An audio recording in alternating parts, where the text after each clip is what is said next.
August 20th, 2019, guys, good morning. It's Tuesday, full of opportunity. Markets looks like they're getting stupid again. Very interesting observation for the day. Probably most important one in a while is the Home Depot divergence. We're going to talk about that. Look, the market is heading lower, but the question is how much lower before it picks up buying the dip type behavior. We think 2,900 is the level. If we don't get a quick reversal right at the open, guys, make sure once we're at 29.32, you start cutting your put positions down. Okay, the probability of that happening is not very high because that is 99% probability. Every time we get to 29.31, the market reverses. It's been a very steady pattern. Now, what appears to be a rather bullish sequence over the last few days ends up in a 6 type behavior yesterday, which is actually indicating the market is running out of steam, which means it's about to make a pullback. So some cool trades we got to talk about real quick today. Baidu, SRPT, BYND, MDT, HD puts. Actually, this is the only calls that we're considering MDT calls. Everything else looks quite bearish. So the rally seems to be running out of juice. So typically,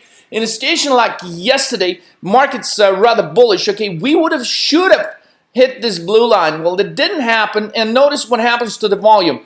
All this one gap, two gaps higher. This is actually rather bearish sign, because when the market gaps up, remember one of the points I made yesterday in the video said, hey, any rally that just happens really quick after the drop, it's not going to be sustainable. When you see these gaps, okay, sometimes the last gap is the exhaustion gap. So if we get any kind of small gap up high, expect that to reverse and go lower. Now the importance here is we didn't hit the blue line. So if we would have hit the blue line and sustained it yesterday, the move higher would have been much more higher today, but that's not in the cards.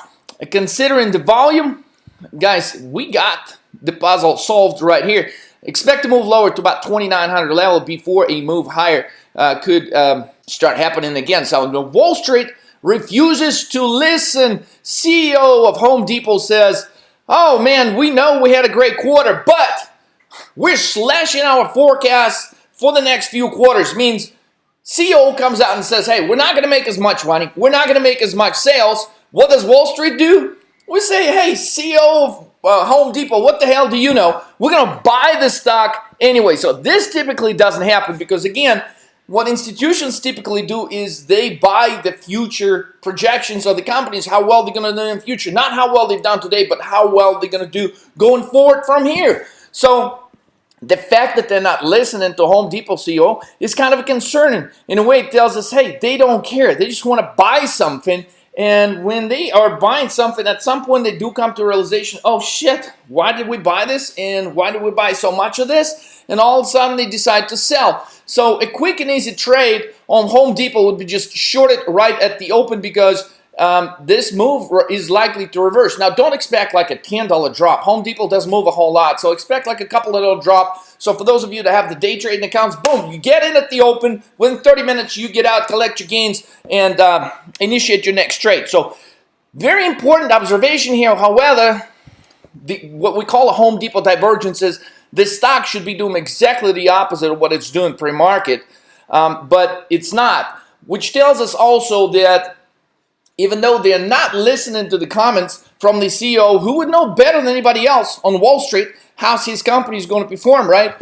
Since they're not listening to that, what that really tells us here, guys, is the fact that Wall Street expects the China resolution to come through over the next couple of quarters. Otherwise, they wouldn't be making this today. They wouldn't be buying the shares of Home Depot today. So regardless of what CEO says, they're like, hey, we don't care. Things are going to get better with China. We got it all figured out. So for that reason, we may not get some substantial drops in the market, because indeed the market is pricing a resolution with China over the next few quarters here. Now, BYND is set to open on very low volume, $10 high and low volume. Guys, anytime you get an opportunity like this, man, you put some money to good use right here. Buy the hell out of these BYND puts at the open. 160, 155, 150 strikes.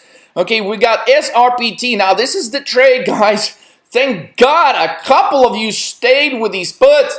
Remember, we're suggesting this trade when the stock was at $135 just last week, 4 days ago. So now the stock is down to 95 bucks. We are looking to actually buy more puts on any bounce. So if you see it go to 105, pull the trigger, buy puts on any bounce on these puts. This thing could head down to 91 bucks as a result, after all said and done, today or tomorrow. MDT calls. The chart looks super bullish on this one, guys.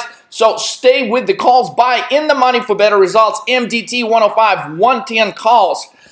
Okay, basics of the tunnel review. We're going to go through that real quick. Nothing is changing in the tunnel. It's the same type of tunnel, right? The only thing is now we're showing clear signs that the market is getting exhausted once we get into the upper part of these trading tunnels. So here's how it looks. Okay, so here's what we got. Strong resistance, right? Complete resemblance of what was happening last time. We got close to these 1, 2, 3, 4 times trying to take this level out of 29.31. Similar conditions right now. 1, 2, 3, 4. Boom. Very likely to follow by a pullback or drop of some kind. So yesterday's market move, guys, was a move as 7 on August 19th. At points 16 here, but should have said 19. So move 7 with a behavior of a move 6, guys. Move 6 predicts further drops in the market or potential pullbacks. So this is why it was a move 7 yesterday. We get up higher. We have some very strong pullbacks intraday and the market continues higher. Now, the most important part is this part. How does this move 7 resolve at the end of the day? And actually, move 6 for the first time, we see a change of behavior after a couple of bullish days. We now have a situation where going into the close, we have institutions are selling, getting out of their positions on strong volume. That is a good, clear indication of a potential pullback today, tomorrow. Now, 2-day sequence is 1-7. Rather bullish, okay, if you look at the chart. However, if we look at the daily chart, remember these gap ups higher, the market is getting exhausted here. So for that reason, it does not make sense to remain bullish here. 83717 is the 5-day sequence. The importance of the 5-day sequence, we're getting close in this tighter range right here. Get ready for a market to move substantially in either direction here. Considering the high probability of the fact the market has been able to break above 29.31, 29.31 remains the magic number until we get proven otherwise. Today, we are expecting the market to reverse at the open within the first hour, potentially moving higher after that, which could result in a move 11. So 211 are your best probabilities. VIX is hitting lower part of the trading tunnel, and this is how VIX looks pre-market on August 20th. So 16.7 pre-market would be the lower part of the tunnel. At this point, we really do believe VIX is going to start working its way higher, back to the higher part of the tunnel, which is going to be a level about 2021. It does not mean we're going to get to that number today, but it certainly does look like from this level right here, VIX is going to bounce. Key takeaways, still focus on this level, 29.31, 29.40, short and intraday bounces. Now, the one condition to get out, if the market does not reverse by 10:30 a.m. and trades at a level above 29.31, which would be, let's say, 29.33, it's time to cut your puts if that is condition that's taking place. On that, target your first level to take some profits on trading directional options, about 2,900 on S&P. Guys, let's rock. Guys, let's have an awesome day. Let's do this. I wish everybody an awesome trading day. I'll catch you guys on the next trade tomorrow.